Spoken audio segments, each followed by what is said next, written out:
I guess now I know why Mom didn't like me playing with the music box.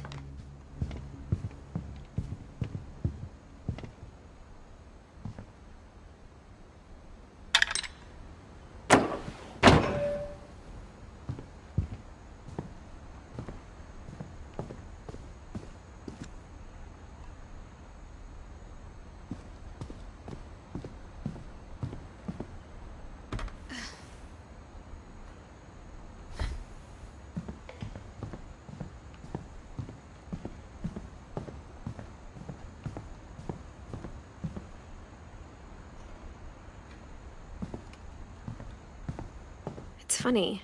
All those times I played with the music box and never found the basement key.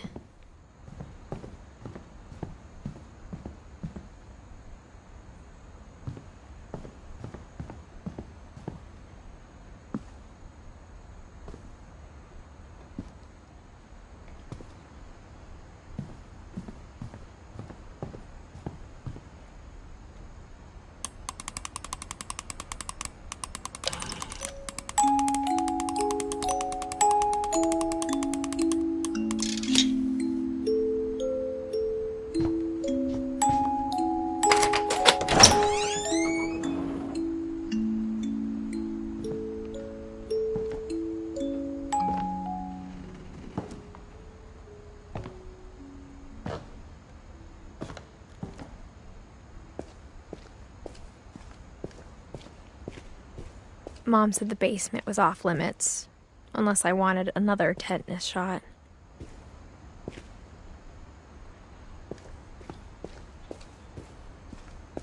I saw Edie sneak down to the basement once, carrying packages.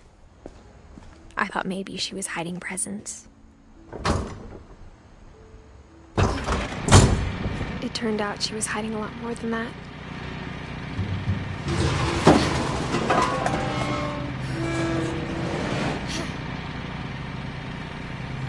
I remember asking Mom once about where Walter had gone. She said after Barbara died, he got as far away as he could. If there's a pattern in all these stories, I think it's that none of us has gotten very far.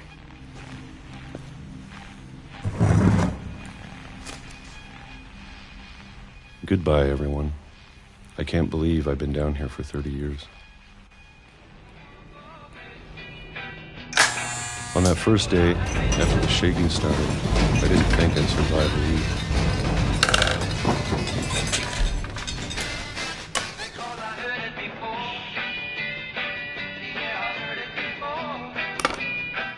But after a few days, I settled into a routine. That's what kept me sane. Having a schedule, living for today. I always expected to be dead tomorrow. But if you wait long enough, you get used to anything.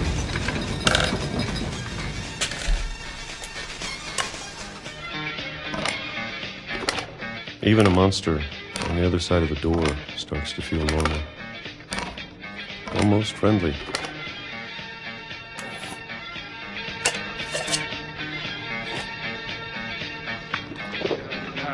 And then one day, everything just stopped. Whatever that thing was, it was gone. Maybe it got tired of waiting. Or maybe I just got tired of being afraid.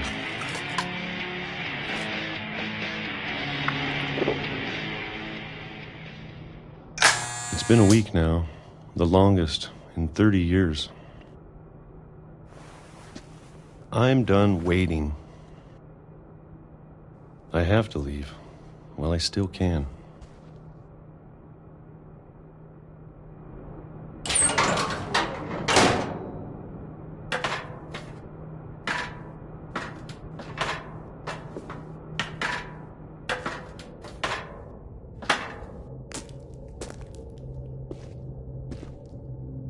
I know it's out there somewhere. Whatever killed Barbara, and Molly and Calvin. Maybe this is all a mistake.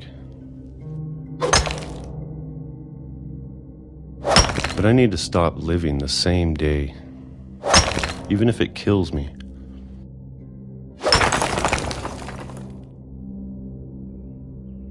Whatever's out there, I want you to know I'm ready for it. I'm going to appreciate all of it, especially the food. I don't mind if I only have a year left, or a month, or a single week. I'd be happy with one more day. I can already imagine the sun on my face.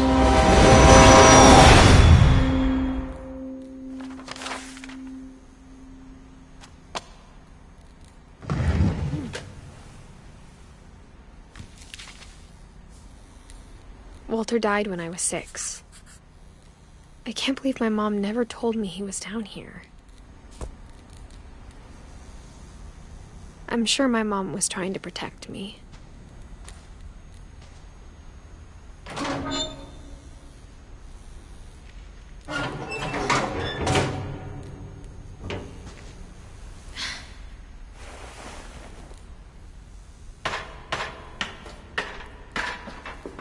Maybe she was afraid I'd end up like Walter. But if she never told me about an uncle under the house, I can only imagine what else she was hiding. I don't want to make the same mistakes she made. Trying to bury something that's still alive.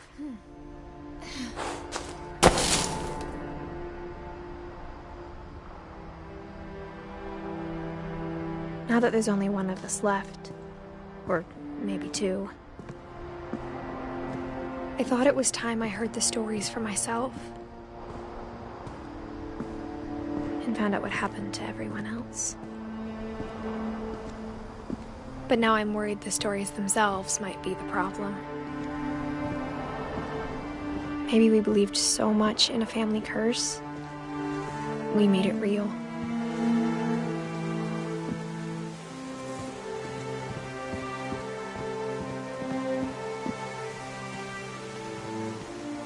I don't know if I should even be writing this.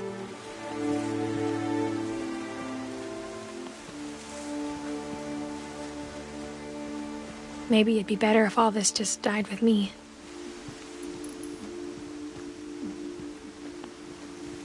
But I thought you should know about your family.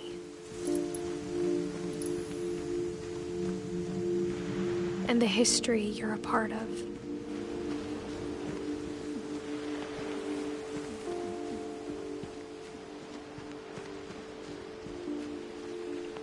Though to be honest, I feel as lost as you probably do right now. I think the people in these stories believed them, for what that's worth.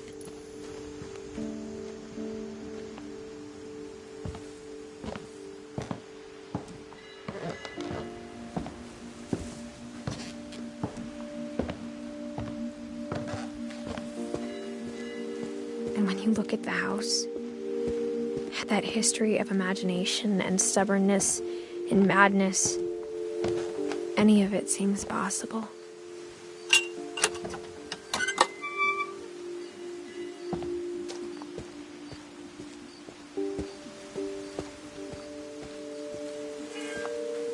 I think we've been surrounded by death for so long, we've just gotten used to it. What kind of family finishes building a cemetery before starting the house?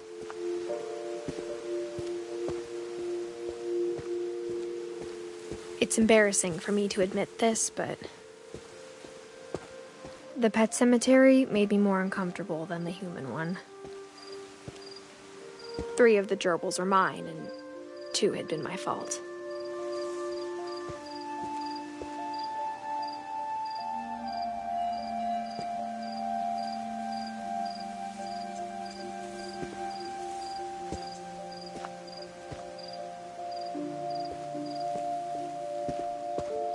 Sven built the house, but it was Edie who designed the cemetery.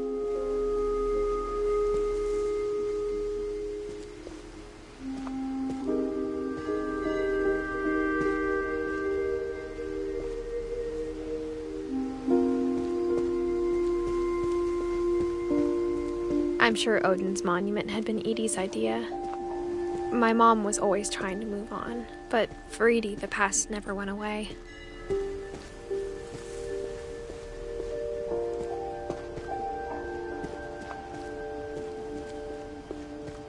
She could see it poking out of the water at low tide.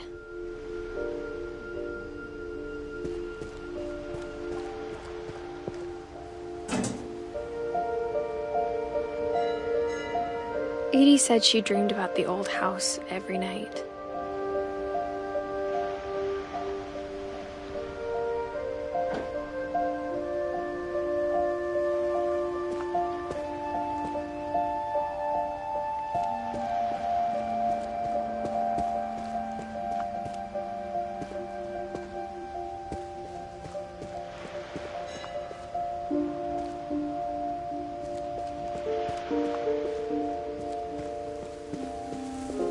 Edie's side was always easier for me to understand. But the older I get, the more I can see where my mom was coming from. Her dad had been pretty strict, but it wasn't enough to save her brothers. She was just trying to do better.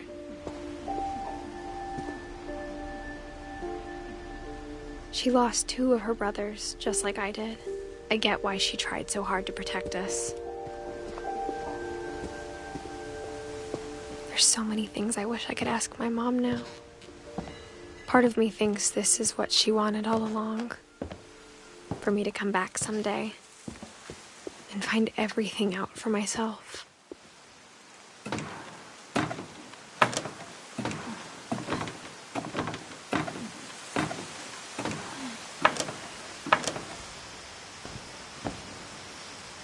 But looking back on it now, if she told me there was going to be so much climbing, I never would have come when I was 22 weeks pregnant.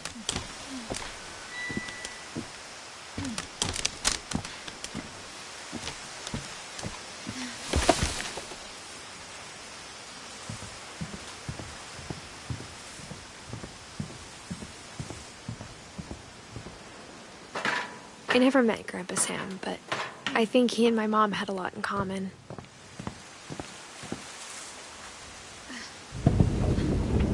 They were both pretty intense.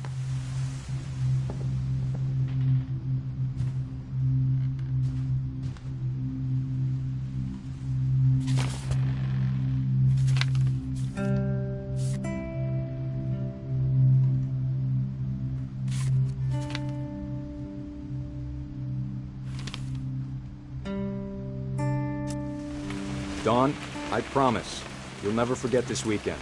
Yes, sir. These memories are gonna last a lifetime. Am I gonna have to shoot anything? It's a hunting trip, Dawn. Shooting is strongly encouraged.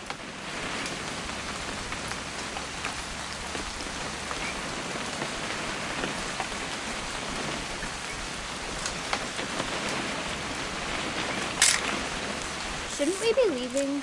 Just want to get a shot of you, Dawn, then we can take off. What? Perfect. It's gonna rain the whole weekend, isn't it? I will never forget this weekend, Dad. That's the spirit.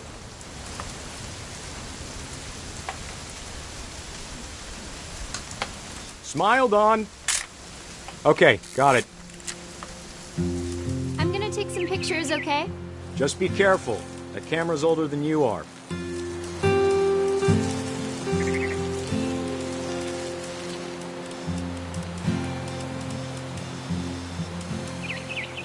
You're right, Dad. It's starting to clear up. Still freezing, though. Aw.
Definitely should not have drunk all that coffee. Hold still while... Hey!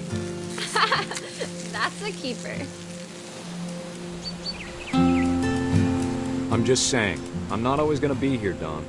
You'll need to remember this stuff, if you want to survive. I'll be fine, Dad. You know who else thought he was gonna be fine? Some guy who died. Dawn, I'm being serious. I know, Dad. You're always serious. Doesn't being out here make you want to chill out? Well, to tell you the truth, I haven't been out here in 20 years.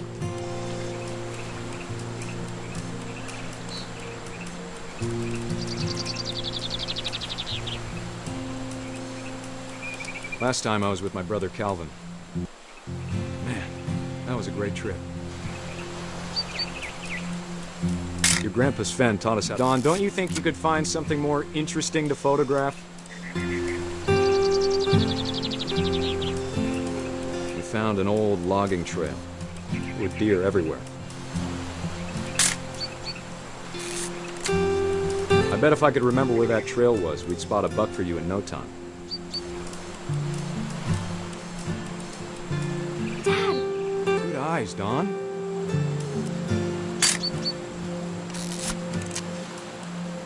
Before you take the shot, let me get a picture of you.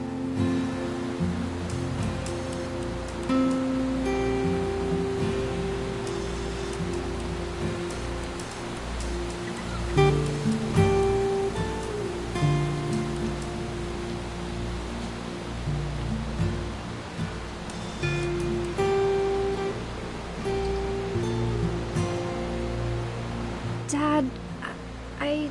Just breathe. Turn off your imagination. Focus on your target.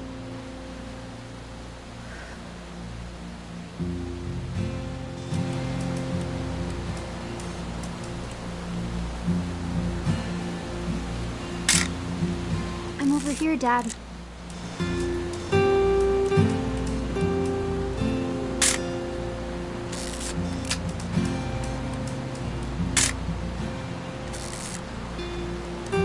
Let me get behind you.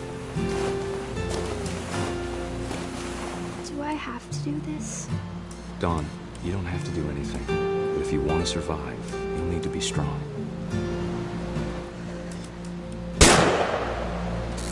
Great shot, Dawn!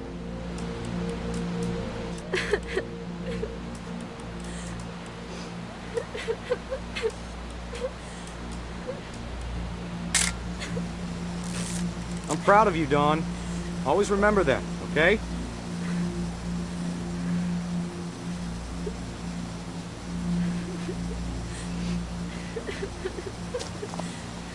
Sorry, Dawn, just gotta reset the timer.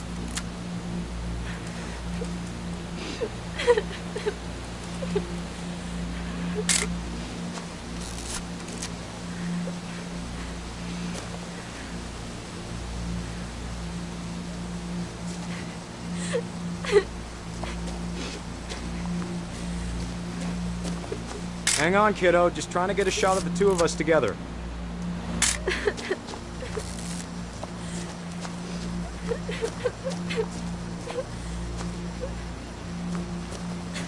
Dad, it's twitching. I think That's it's totally so... normal, Dawn. Just focus on the camera. Try not to think about... Dad!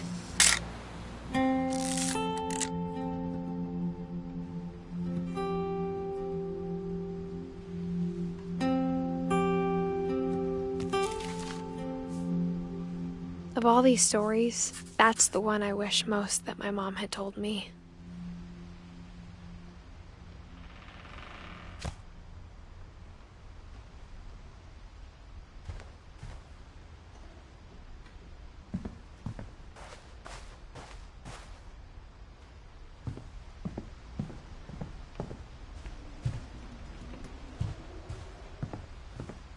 Instead of hiding from death, Sam seemed to go out of his way to meet it.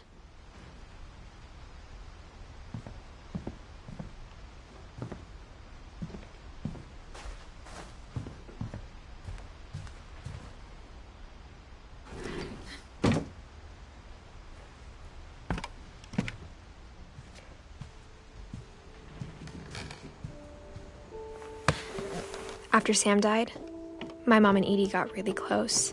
They'd both lost a lot.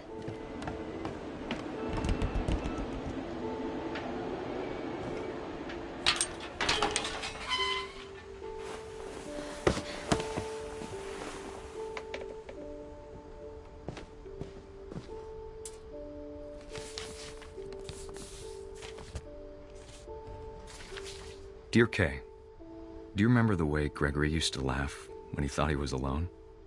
Like something funny was happening, but only he could see it.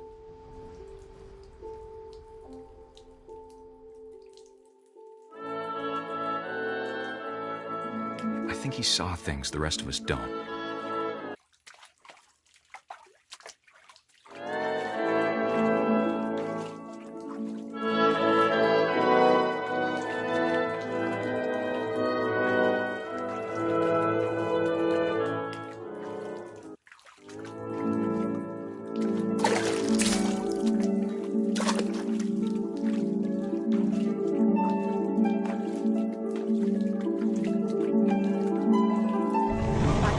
Gregory, it's time to... Hold on, sweetie. Hello? Sam, I told you I don't want to talk right now. I wonder what he saw.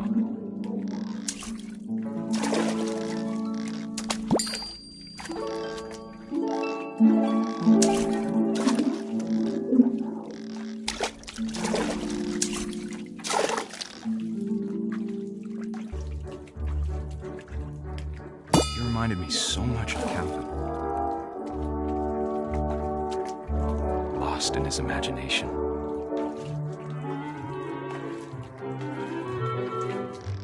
Whatever it was, he saw.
It sure made him happy.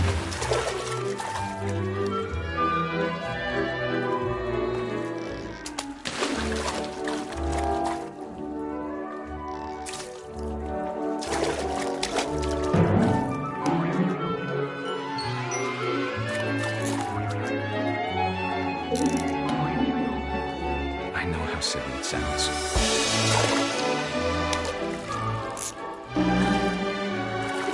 But I worried about a baby being too happy. But I could feel him slipping away. Sorry about that, Gregory. I know you did everything you could. Maybe if I hadn't called that night. Damn it. Hold on, I don't want Gregory to hear this.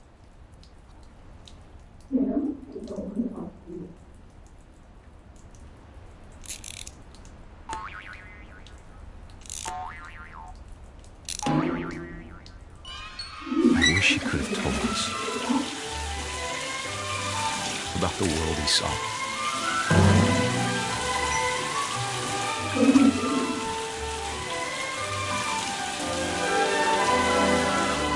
so much I don't understand.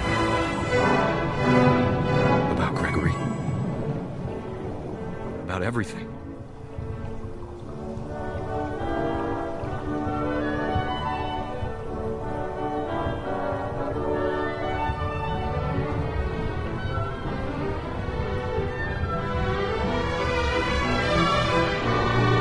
But I know what happened wasn't your fault.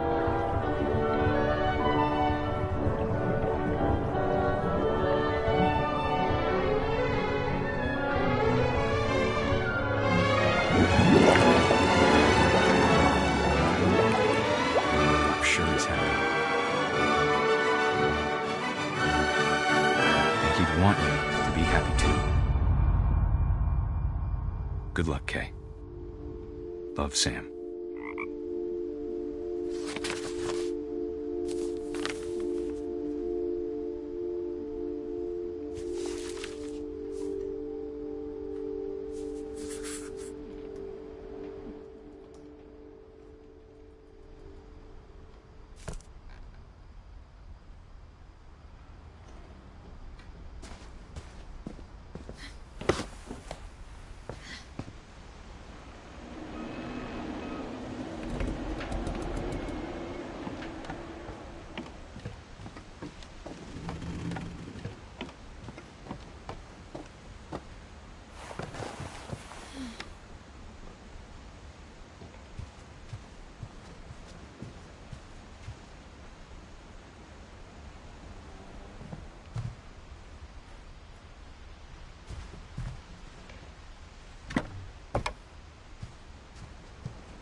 My mom moved up to the loft after her brothers died. At the time, it was as far away as she could get.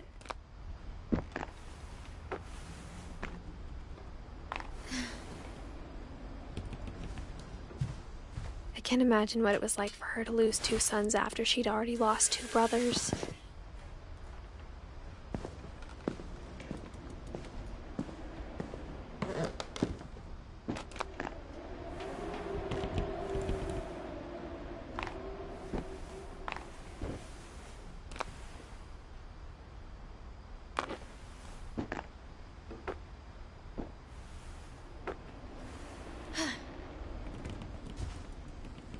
Religion was another thing my mom never talked about, but I think it helped her a lot after her dad died. She spent a summer building houses in Calcutta, where she met my dad, Sanjay.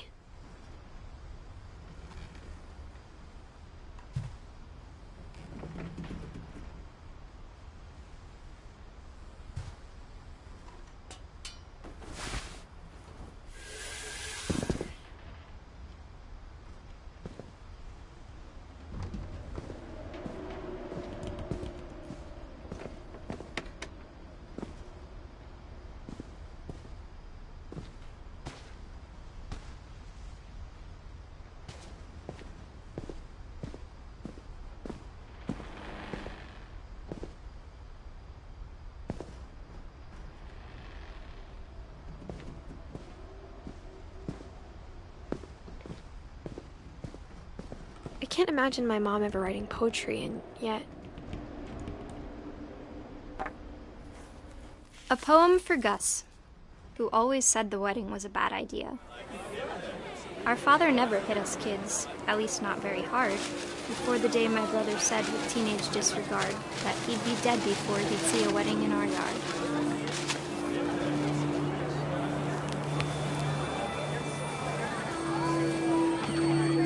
My father made him come, of course, but Gus stood far apart, just flew his kite and bottled up the storm inside his heart.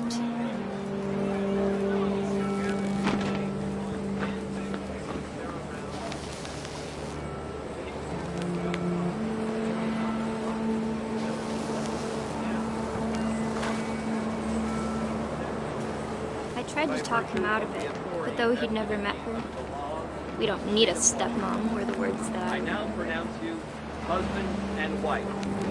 You may kiss the bride.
When the time for photos came, Dad ordered him to come here. But Gus declined, and as a sign held up his middle finger.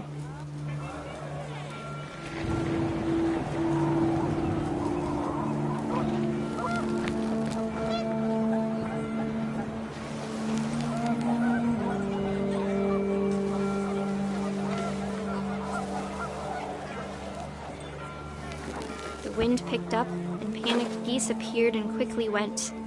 But all the humans did that day was go inside the tent.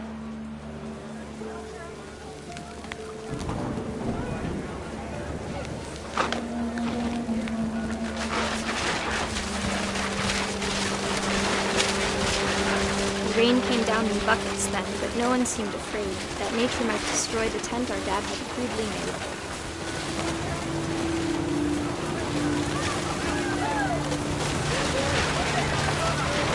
Thunder sounded much too close and full of angry power. But all my father said to this was, "Make the music louder."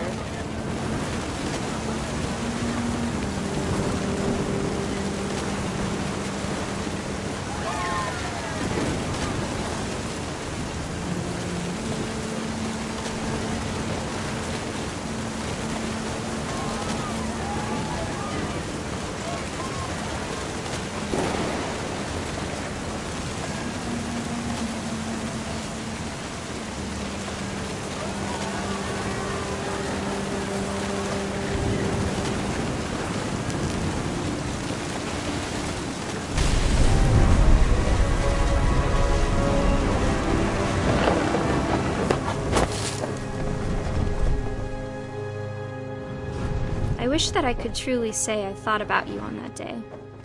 Out there on the beach alone, just you, the wind, the sea, and foam.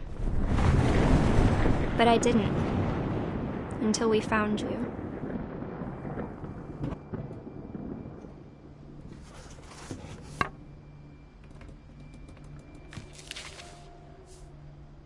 She never talked about him, but Mom told me once if I was a boy, they were going to name me Gus.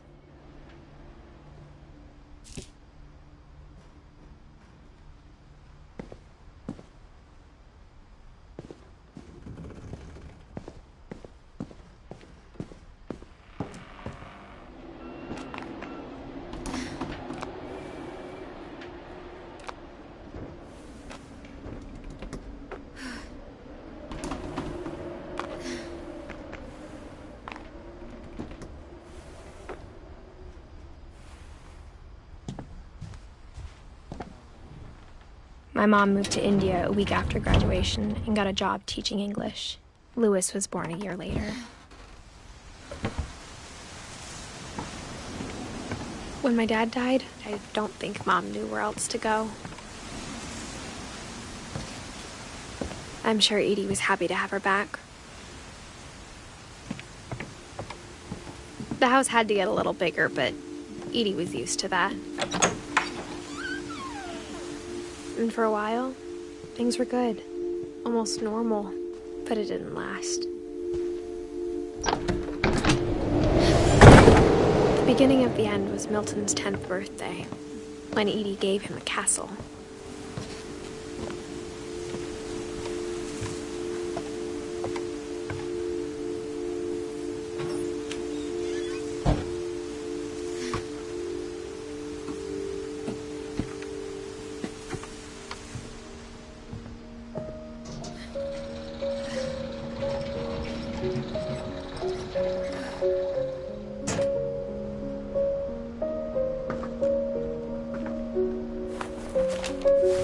Milton Finch in The Magic Paintbrush.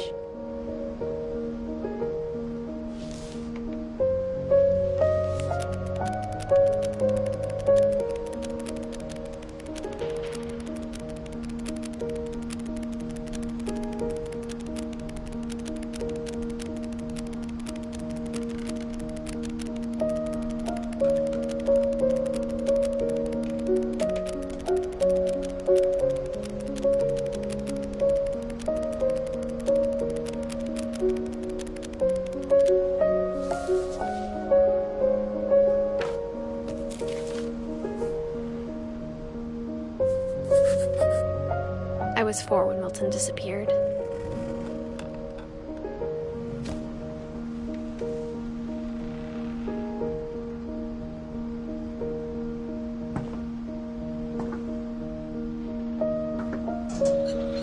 Mom spent months searching for my brother. Then she sealed the doors.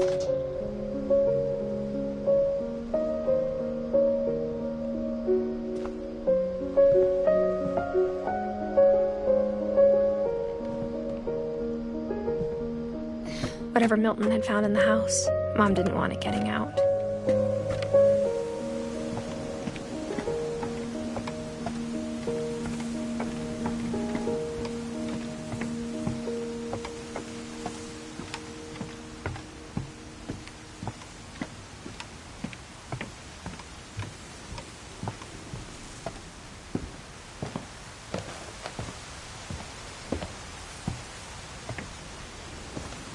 Mom definitely blamed Edie, but I think Louis blamed himself. After he graduated, he just spent more and more time in his room, until Mom got him a job at the cannery.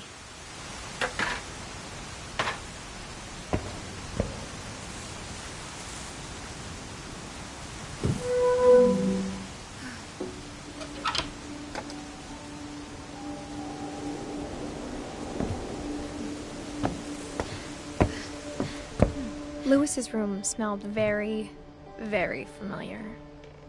That part of him lived on.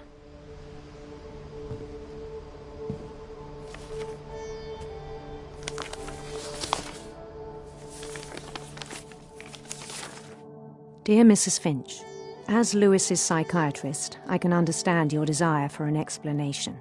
As I see it, the trouble began in January, shortly after we convinced your son to seek treatment for substance abuse. Newly sober, I believe Louis first noticed the monotony of his daily life.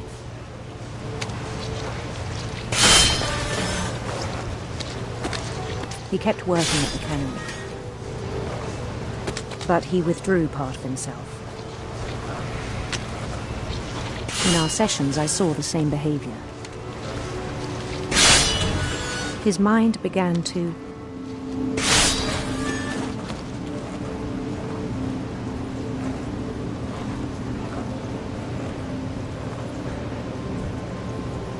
wander.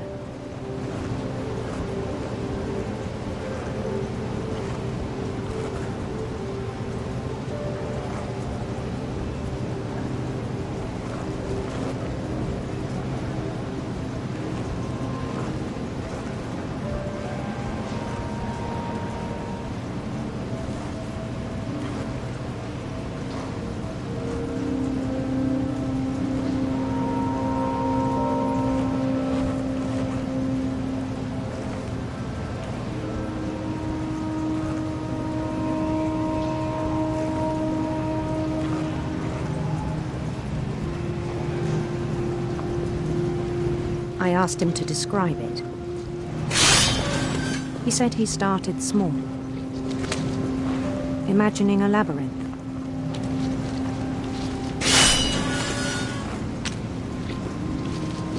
He'd feel his way about. Then something moved. Bats. And toads.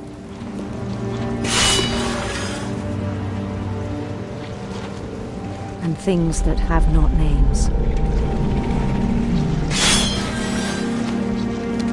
He knew it was all in his head.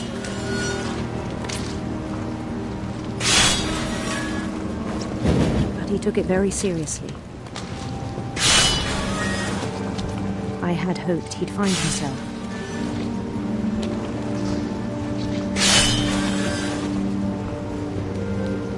But he found something more. I worried about him then, daydreaming at the cannery. I spoke with his boss, but he said Lewis had become a model employee, methodical, tireless, focused, like a whole new Lewis. So I let him go on.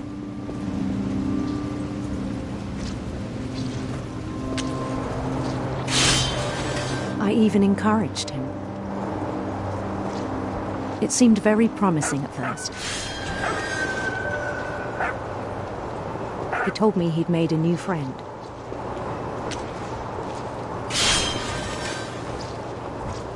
On the edge of a city he named Lewis Topia. He built the city up slowly, brick by brick. Then he made musicians.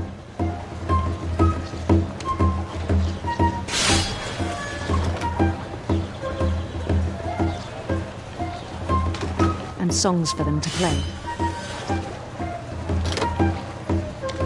He talked about starting a band.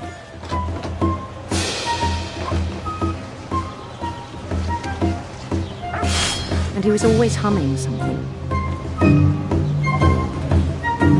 Every day his imagination grew stronger.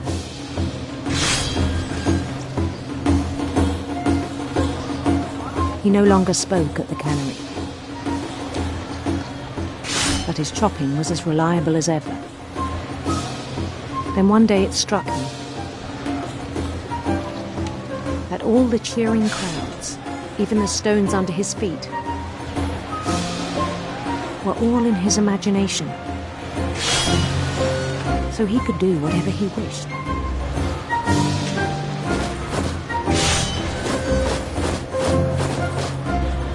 He held an election for mayor. And he won.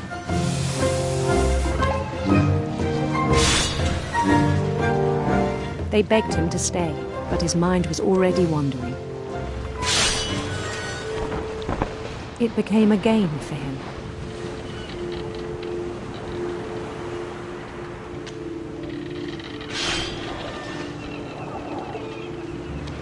He'd conquer a city, then immediately push on. New Louisville.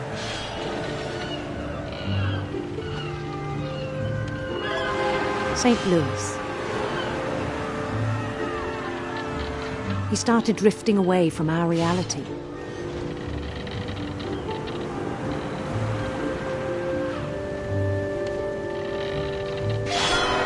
Minneapolis, until one day he forgot to go home from the cannery. Even as his mother pleaded with him, part of Lewis kept sailing on.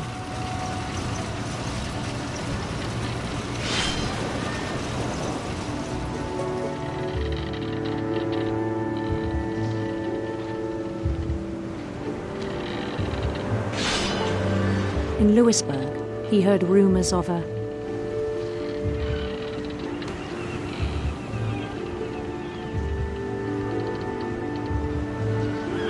handsome queen.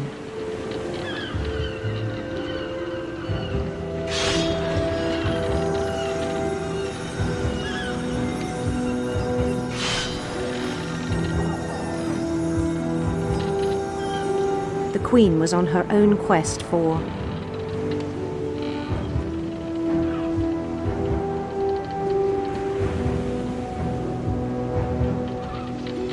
sinister serpents.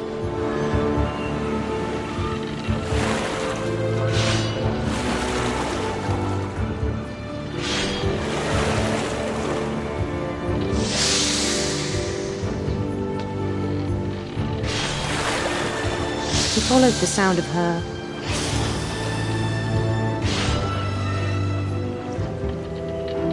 silver harp.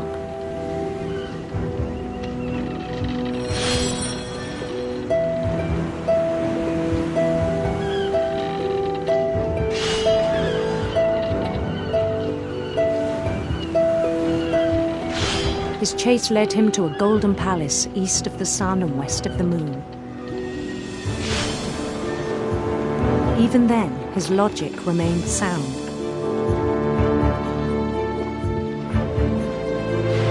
He knew the world was all in his imagination.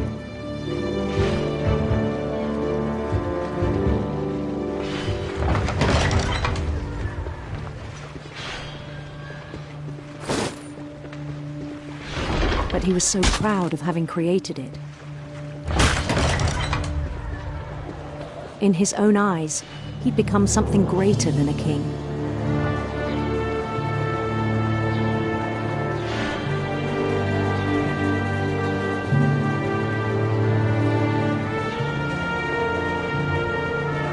For someone who'd never known success in the real world, I think it was overwhelming. And then it struck him that the real Lewis was not the one chopping salmon, but the one climbing the steps of a golden palace.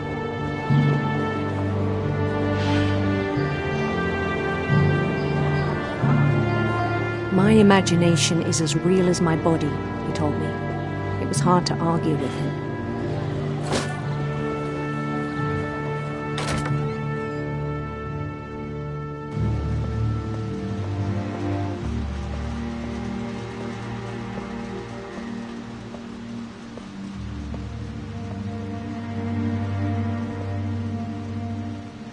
He began to forget the world we know.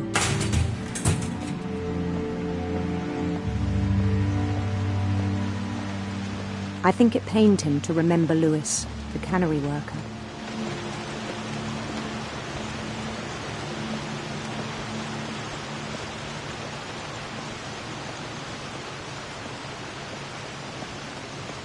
He began to despise the man with a royal contempt.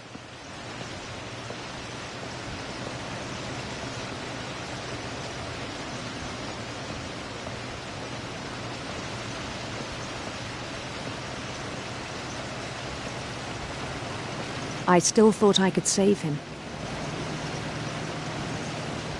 Even after he said he was being crowned king over all the lands of wonder.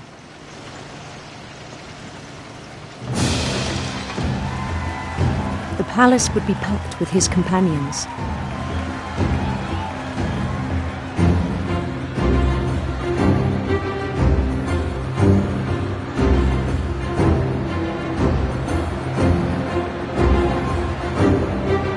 Including the wise Calico who'd insisted on inviting him.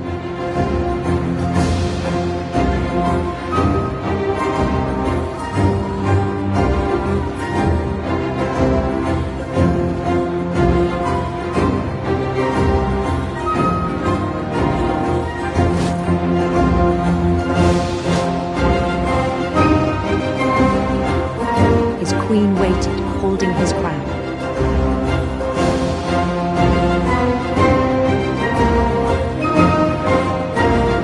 There was only one thing left to do.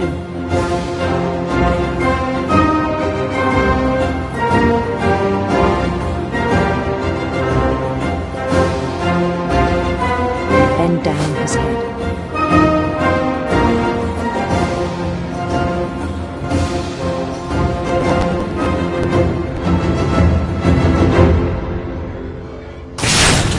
And the rest I think you know.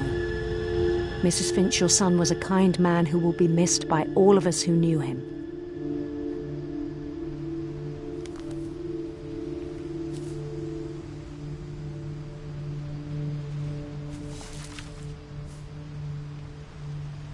My brother was really cool. I wish you could have met him.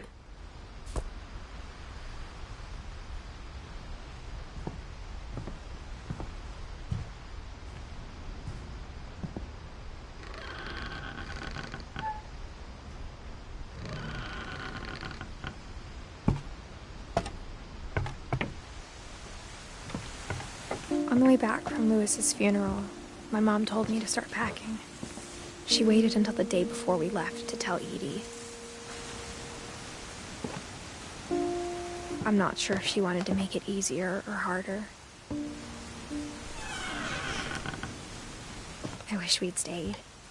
But I understand why we left.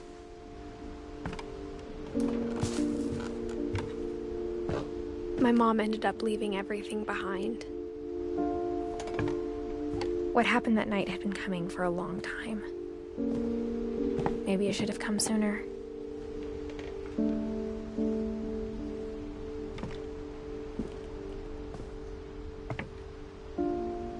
But it had to end one way or another. All that's left now is to tell you about that last night.